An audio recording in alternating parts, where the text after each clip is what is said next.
ஏகாதசி தொடங்கினதே ஒரு ஜீவன் முக்தி அடைவதை குறிப்பதற்காக. அந்த ஜீவன் வேறாரும் அல்லர், நம்மாழ்வாரே அந்த ஜீவர்.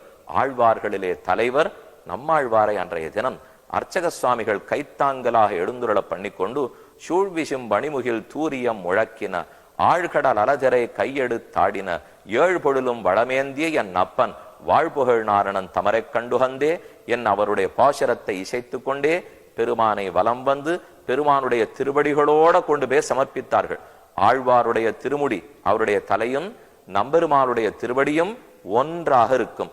அப்ப ஒரு ஜீவாத்மா வைகுந்தத்தை அடைந்து பெருமானுடைய திருவடிகளை பற்றுகிறார் என்பதுதான் ஆழ்வார் திருவடி தொழக்கூடிய உற்சவம்.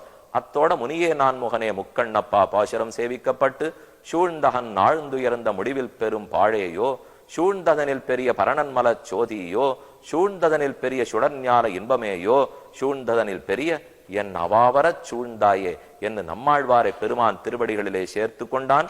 அத்தோட இராப்பத்து உற்சவம் முடிகிறது. நாம செய்ய வேண்டியது இவ்வளவு உயர்ந்த திருவரங்கமா, அப்ப கோவிலுக்கு வரச்சே நான் இனிமே பேச மாட்டேன், கண்டபடிக்கு நடந்துக்க மாட்டேன், பெருமாள சேவையை தவிர மற்றதை பற்றி நினைக்க மாட்டேன், திருவரங்கனை பற்றின 247 பாசத்தியானு கற்றுப்பேன், நித்தியம் அதை அனுசந்தானம் பண்ண போகிறேன், இந்த திவதேசத்தில் இருக்கிறது பாக்கியம்னு தெரிஞ்சுக்க போகிறேன், பொய் பேச மாட்டேன், பிறன் மனைக்கு ஆசைப்பட மாட்டேன், இன்னொருத்தர் பொருளை ஆசைப்பட போகிறதில்லை, நம்பெருமாளும் ராமானுஷரன் நமக்கு உய்ய ஒரே திருவடிகள் என்கிற எண்ணத்தோடே இருப்போம். திருமங்கியாழ்வார் சரணாகத்தை அனுஷ்டித்தார்.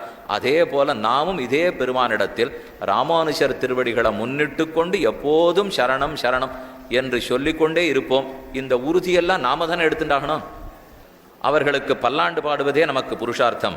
அடியார்கள் வாழ, அரங்கநகர் வாழ, சடகோபன் தந்தமிழ் நூல் வாழ, மணவாள மாமுனியே இன்னமொரு நூற்றாண்டிரும் ஸ்ரீமதே ரம்மஜாமாதிரு முனீந்திராய மகாத்மனே ஸ்ரீரங்க வாசினே பூயாது நித்யஸ்ரீர் நித்தியமங்கலம்னு சொல்லி அனைவருக்கும் அடியனுடைய கிருத்தஜதையை தெரிவித்துக் கொண்டு அமைகிறேன்.